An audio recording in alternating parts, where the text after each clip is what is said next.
We thought we knew what Australia was all about. Then, Australia looked at our plans, smiled politely, and completely ignored them. One minute, everything made perfect sense. The next, we were standing somewhere so unexpected we were already rewriting our expectations, and honestly, that happened more than once. This journey delivered incredible wildlife, unbelievable landscapes, and a few moments where we genuinely stopped and said, well, that was definitely not on the itinerary. The further we traveled, the more Australia kept reminding us that its best surprises are usually the ones you never see coming. So grab a seat, get comfortable, and come along for the adventure. Trust me, this is where things start getting really interesting. A few days ago, we were standing in the middle of Australia's red centre, surrounded by desert cliffs and dry riverbeds. Today, we're somewhere completely different. Bright turquoise water, tropical islands, white beaches so vivid they almost don't look real. Welcome to the Whitsundays, one of the most spectacular island regions anywhere in Australia. Honestly, arriving here feels like Australia changed genres overnight. One minute it's red dirt and desert heat, and the next it's sailing boats, coral reefs, and water so clear you can see shadows moving across the sand below you. It's impossible not to get excited the second you see the islands appear. Our journey starts in Airlie Beach, the coastal town that serves as the main gateway to the Whitsunday Islands and the Great Barrier Reef. The Whitsundays are made up of 74 tropical islands scattered across the Coral Sea off the coast of Queensland. And from the moment you arrive, life revolves around the ocean. Boats leave constantly, people walk around carrying snorkel gear, everything feels built around getting out onto the water as quickly as possible. Even the atmosphere feels lighter here.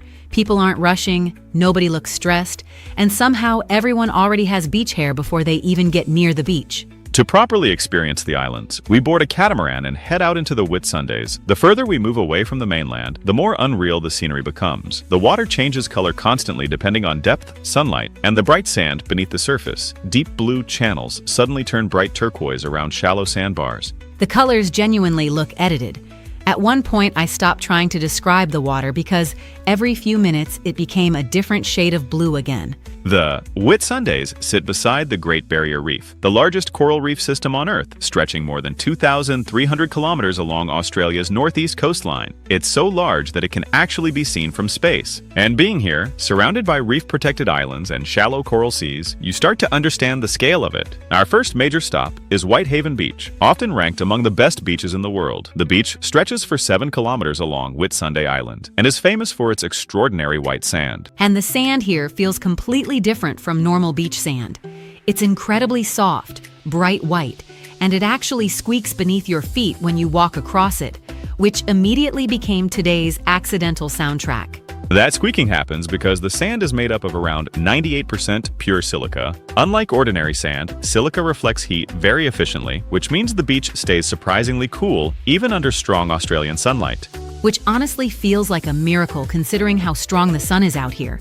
Walking barefoot without immediately regretting it feels like excellent planning by nature.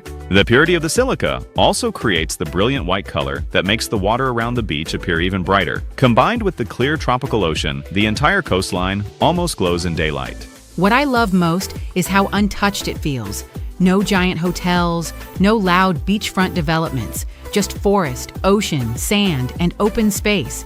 You can walk for ages here and still feel like you found your own quiet corner of the island. And because Whitehaven Beach is protected within the Whitsunday Islands National Park, the environment is carefully preserved. That protection helps maintain the beach's natural condition and protects the surrounding marine ecosystem. At the northern end of Whitehaven Beach sits Hill Inlet, one of the most photographed locations in Australia. The tides move through the silica sand to create swirling patterns of white sand and turquoise water that shift every single day. From above, it honestly looks like someone painted the ocean by hand. The sandbars curve and twist through the water in these flowing shapes that never stay exactly the same. The constantly changing tides reshape the inlet daily, which means every visit looks slightly different depending on water movement and sunlight. It's one of those places where people stop talking for a second because everyone's busy trying to process how real it looks. But as incredible as the beaches are, the real adventure begins once you enter the water. We head out toward Bait Reef for snorkeling. Now, for those that don't know, that's on the outer Great Barrier Reef, and the moment you put your face underwater, everything changes again. There's always a brief adjustment period where your brain goes, wait, this many colors exist underwater? Bright coral, schools of tropical fish, giant clams, sunlight moving through the reef. It feels more like floating through a living city than an ocean. The Great Barrier Reef supports extraordinary biodiversity, including more than 1,000 species of fish, hundreds of coral species, sea turtles, rays, reef sharks, and countless smaller marine organisms. Every section of reef forms its own interconnected ecosystem. And the fish here are extremely confident. At one point, I was surrounded by so many brightly colored fish that I genuinely felt underdressed. One of the highlights of the reef is spotting green sea turtles moving calmly through the water. These turtles are long-distance migrators. Some travel thousands of kilometers across the Pacific before returning to protected nesting beaches. Conservation programs across the Great Barrier Reef help protect nesting areas and marine habitats critical to their survival. Watching them underwater is surprisingly calming. They move through the reef with absolutely no sense of urgency, which honestly feels like the correct attitude for island life. For a completely different perspective, we take a scenic helicopter flight over Hart Reef, located within Hardy Reef. Hart Reef is a naturally formed coral structure famous for its distinctive heart shape. And somehow, it looks even more impressive from the air. The contrast between the deep blue ocean and the bright coral shape is unbelievable. It's one of those moments where you stop trying to take photos and just look properly instead. Hart Reef became internationally famous because of its natural formation and remote location within the reef system. Protected conditions here help preserve the surrounding coral environment. As evening approaches, we sail back toward Airlie Beach while the light slowly changes across the islands. The ocean softens into darker blues, the islands become silhouettes against the horizon, and the entire Whitsundays region takes on a completely different atmosphere. This is the part where the day finally catches up with you. You realize you've spent the day sailing through tropical islands, walking on silica beaches, snorkeling the Great Barrier Reef, and flying above coral formations. And somehow it still feels relaxed instead of rushed.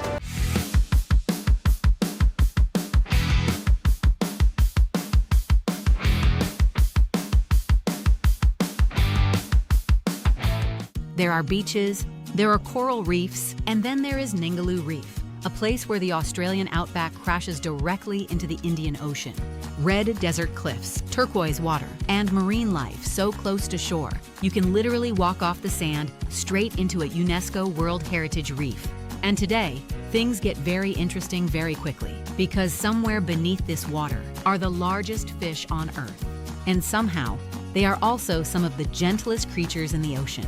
Plus, there may be underwater puppies involved. Exmouth feels remote in the best possible way. Long open roads, dry rugged landscapes, and ocean appearing suddenly beside the desert, like someone forgot geography was supposed to make sense. The drive through Cape Range National Park feels almost cinematic. Rocky cliffs and wide empty beaches, bright blue water stretching endlessly beside the coastline. And what makes Ningaloo different from most reefs in the world is how close everything is to shore. This is a fringing reef, meaning the coral grows directly along the coastline instead of far offshore. So here, you do not need a massive boat journey to reach incredible marine life. Sometimes, it is literally a short swim from the beach. And honestly, Turquoise Bay looks exactly like the name sounds. Bright, crystal clear water, soft white sand, and coral reef visible beneath the surface before you even enter the ocean. The famous drift snorkel here feels almost unreal.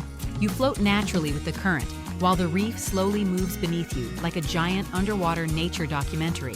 Fish everywhere, coral gardens below, sunlight shifting through the water in bright moving patterns. And suddenly, you stop swimming completely and just drift, because the ocean is doing all the work for you, which honestly feels like the healthiest possible relationship with exercise. Then suddenly, movement. A sea lion darts through the water beside us, fast, curious, completely unbothered by humans existing nearby. And within seconds, more appear, twisting through the water, spinning underwater, looping around each other like aquatic gymnasts showing off for fun. Sea lions are incredibly playful animals and incredibly fast, reaching speeds up to 40 kilometers per hour underwater, which becomes very obvious the moment you try to keep up with one. I feel like they are being athletic, specifically to embarrass us now. And honestly, I think you are correct. Meanwhile, us humans are mostly trying not to lose snorkels while spinning in circles underwater, attempting to follow them. And somehow, the sea lions make the entire thing look effortless. What makes these animals even more special is how rare they are. There are only around 10,000 Australian sea lions left in the world, making them one of Australia's rarest marine mammals, which means experiences like this feel less like entertainment and more like being briefly welcomed into their world. And truly, I tell you, that changes the entire experience. Then comes the moment everyone waits for at Ningaloo. Whale sharks, the largest fish on Earth, and despite the name, not whales, actual fish. Gentle filter feeders that can grow up to 12 meters long, which somehow sounds impossible until one appears beside the boat. And suddenly your brain realizes the ocean is significantly larger than you previously emotionally processed. At first, you only see the shadow beneath the surface, huge, slow-moving, almost unreal beneath the water. Then the pattern becomes clear. White spots stretching across its body like constellations underwater. And suddenly, everyone on the boat becomes dramatically quieter, because moments like this do not need much commentary. Sliding into the water beside a whale shark feels impossible at first. You expect something that size to feel intimidating, but they move slowly, calmly, almost peacefully through the ocean, filtering plankton as they swim, completely uninterested in humans beyond occasionally swimming past us like living submarines with better skin patterns. Trying to keep pace becomes the real challenge, because even moving casually, they are still enormous, powerful animals built perfectly for open ocean movement. I would just like to point out that swimming beside a 12-meter fish really changes your perspective on personal fitness. And humility very quickly. What makes Ningaloo unforgettable is not just the wildlife. It is the contrast. Red Outback cliffs meeting bright coral reef. Dry desert landscapes ending directly beside turquoise water. It feels like two completely different worlds collided perfectly, and somehow, neither one overpowers the other. Back near Lighthouse Bay, the water becomes calmer again. Sea turtles glide slowly beneath the surface, fish moving through coral formations below. And after the adrenaline of swimming beside whale sharks, everything suddenly feels peaceful again. The ocean here constantly changes mood. Wild one moment, calm the next, and somehow, that unpredictability makes the whole experience even more memorable. Back on shore, everyone looks equally exhausted and slightly confused emotionally. Saltwater hair in every direction, wet towels everywhere, and the universal post-ocean expression of what actually just happened today. Because there is something very surreal about casually saying, yes, I swam next to the world's largest fish this morning, and then immediately eating snacks and flip-flops afterward, like that is a completely normal afternoon. Ningaloo Reef feels different from anywhere else. Not crowded, not overbuilt, not trying too hard, just wild coastline, extraordinary marine life, and one of the few places on Earth where the desert meets vibrant coral reef almost directly. From playful sea lions, to giant whale sharks, to coral reefs just meters from shore, this place does not just feel beautiful, it feels alive.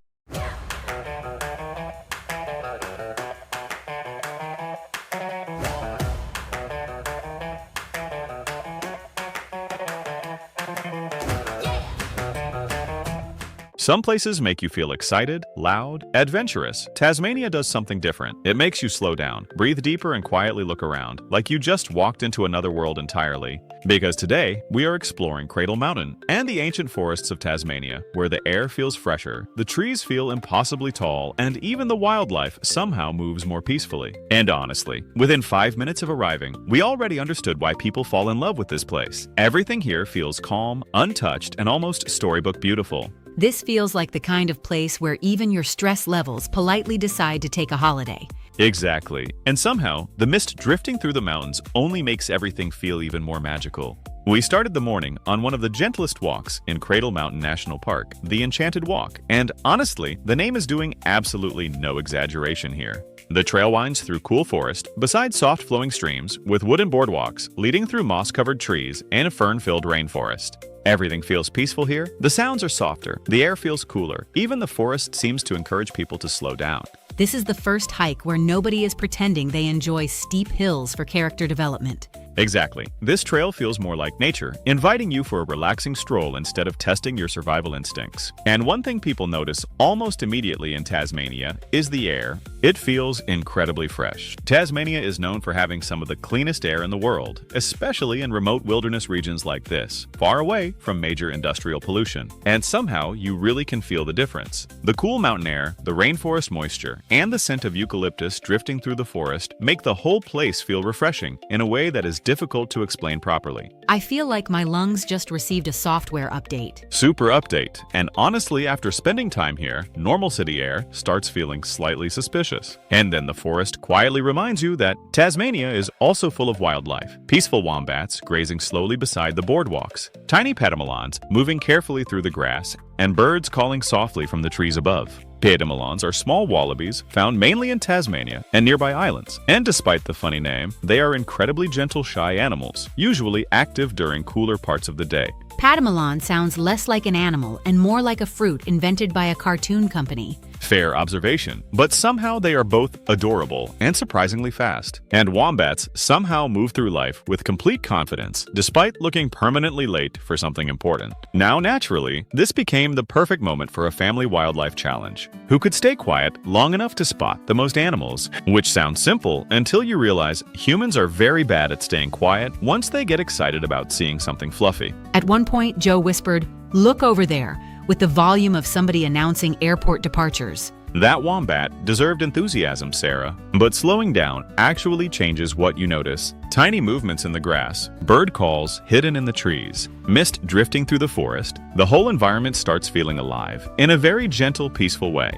And then we arrived at Dove Lake, one of the most iconic views in Tasmania, still water surrounded by mountains. Mist drifting across the peaks and forests reflected perfectly on the lake surface. And what makes this place special is not just the scenery, it is the atmosphere. Nobody rushes here. People stop quietly, take photos, breathe deeply, and simply enjoy the moment. This place feels like somebody accidentally turned a painting into real life. Exactly. And somehow, every few minutes, the light changes, making the landscape look completely different again. But Tasmania still had one more surprise waiting for us: some of the tallest flowering trees on Earth. Mountain ash trees in Tasmania can grow over 90 to 100 meters tall, making them taller than many city skyscrapers. Standing beside them completely changes your sense of scale. The trunks rise upwards so far, your eyes almost struggle to follow them through the canopy. I officially feel extremely average-sized right now. And honestly, these trees make humans look like temporary background characters. Some of these forests have been growing for centuries, creating entire ecosystems filled with moss ferns, birds, insects, and rainforest streams hidden beneath the canopy. Now, there is one thing Tasmania likes to remind visitors very quickly: the weather changes constantly. 1 minute sunshine, next minute mist, then wind, then sunshine again, like the mountain cannot fully decide what mood it is in. Tasmania packed all 4 seasons into one afternoon and called it a personality trait. Exactly, which is why layers become extremely important here. At this point, our jackets are basically full-time employees. Ancient rainforest, crystal clear mountain air, gentle wildlife, hidden beside quiet boardwalks, and trees so tall they almost disappear into the mist above you. Today was not about rushing, chasing adrenaline, or trying to conquer anything. It was about slowing down, appreciating nature, and realizing just how peaceful the wilderness can feel when you actually stop to notice it. And honestly, this might be one of the calmest, beautiful places we have ever explored.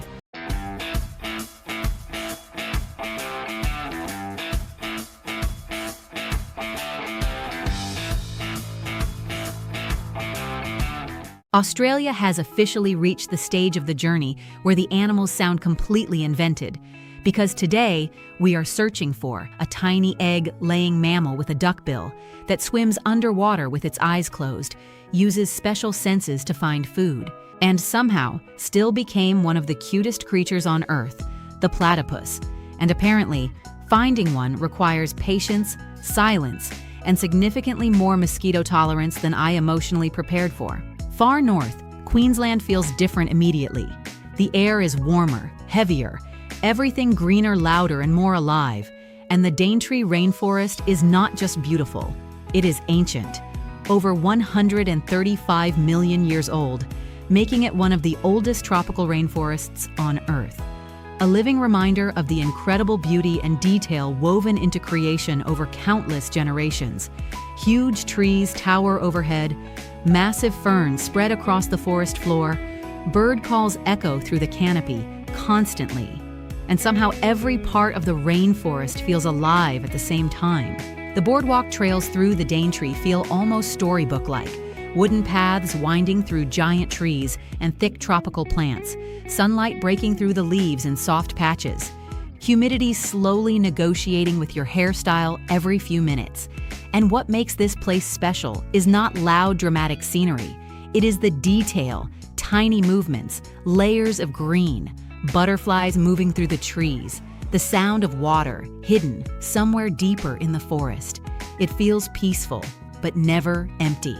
Then comes the mission, platypus spotting, which immediately sounds adorable and slightly impossible at the same time, because platypuses are shy, quiet, and mostly active during calm early morning or evening hours, meaning this experience quickly turns into what feels like a family-friendly wildlife stakeout. The search begins near Yungaburra in the Atherton Tablelands, one of the best places in Queensland to spot platypuses in the wild. The water is calm, the trees reflect softly across the surface, and suddenly, everybody becomes dramatically quieter. Not because anyone asked us to, but because somehow the moment feels important. At first, nothing happens. 5 minutes pass. Then 10, people begin whispering excitedly about bubbles that may or may not be leaves. Someone points dramatically at moving water. Everyone turns at once. False alarm. Meanwhile, the rainforest continues doing what rainforests do best. Gentle sounds everywhere. Birds overhead, tiny insects buzzing around with unreasonable confidence. And honestly, the longer you wait, the funnier the entire situation becomes. I would just like to point out that we are currently losing an argument with an animal the size of a loaf of bread. And somehow, the platypus still feels completely in control of the situation. At one point, we genuinely start quietly celebrating random ripples in the water like sports commentators, because patience does strange things to people. Then suddenly, movement. A small shape glides gently across the surface, and for a second, nobody speaks. The platypus dives underwater, then pops back up again further away, tiny bill, small rounded body, little wake trailing behind it through the water, and somehow, it is even cuter than expected, which honestly feels unfair considering it already arrived with excellent marketing. Platypuses are one of the few egg-laying mammals on Earth, and they are full of surprises. Their bills contain special sensors that help detect tiny electrical signals from prey underwater, meaning they can actually hunt with their eyes, ears, and nose closed while swimming, which sounds less like biology and more like somebody designing wildlife without limitations. Baby platypuses are called puggles, and honestly, that may be one of the strongest animal names ever created. Later, the rainforest opens around Lake Ecom, calm fresh water surrounded by dense green forest. The water reflects the trees perfectly, creating one of those landscapes that almost looks too peaceful to be real. And after the excitement of platypus spotting, everything suddenly slows down again. The Atherton Tablelands feel gentle in a completely different way from the dramatic Australian Outback, cooler, softer, quietly beautiful. And then, one of the rainforest's most important residents appears, a cassowary. Large, colorful, completely prehistoric looking, cassowaries help spread seeds through the rainforest ecosystem, making them incredibly important for forest health. And despite their dramatic appearance, they are best appreciated respectfully from a distance, which we happily agree to immediately once you see the size of their feet. Then the rainforest changes again after dark. Tiny glowworms begin lighting up hidden areas beside the forest trails, small blue-green lights twinkling softly in the darkness, like stars somehow ended up underneath the trees instead of above them. And suddenly, the entire rainforest feels magical in the quietest possible way. No loud effects, no dramatic music, just tiny points of light glowing gently in the darkness. And honestly, sometimes the smallest moments become the ones people remember most. Far north, Queensland feels different from the rest of Australia. Older, softer, full of life in every direction. From ancient rainforest trees to glowing forest trails to one wonderfully strange little platypus quietly swimming through the water. And somehow, every part of it feels beautifully connected. Australia really is a place where deserts, oceans, rainforests, and unbelievable animals somehow all exist in the same country. And looking back on this Australian journey, it honestly feels impossible to choose a favorite moment. Swimming beside whale sharks at Ningaloo Reef, watching sea lions spin underwater like ocean puppies, standing above giant canyon walls in the Outback, camel rides at sunrise, underground hotels, ancient rainforest walks, and now, finally spotting one tiny platypus after an entire emotional wildlife stakeout. Australia never stopped surprising us, not once. What a journey this has been, from giant canyon walls and desert camel treks to playful sea lions, whale sharks the size of buses, and one very determined platypus that made us earn every second of that sighting. Meanwhile, Joe spent most of the trip discovering that almost everything in Australia was faster, smarter, or better adapted than he was. But the adventure is not over. Next, we leave Australia behind and head to New Zealand in a camper van, which sounds exciting right up until somebody has to reverse it. See you next week, same place, same time, only here on Sky 83.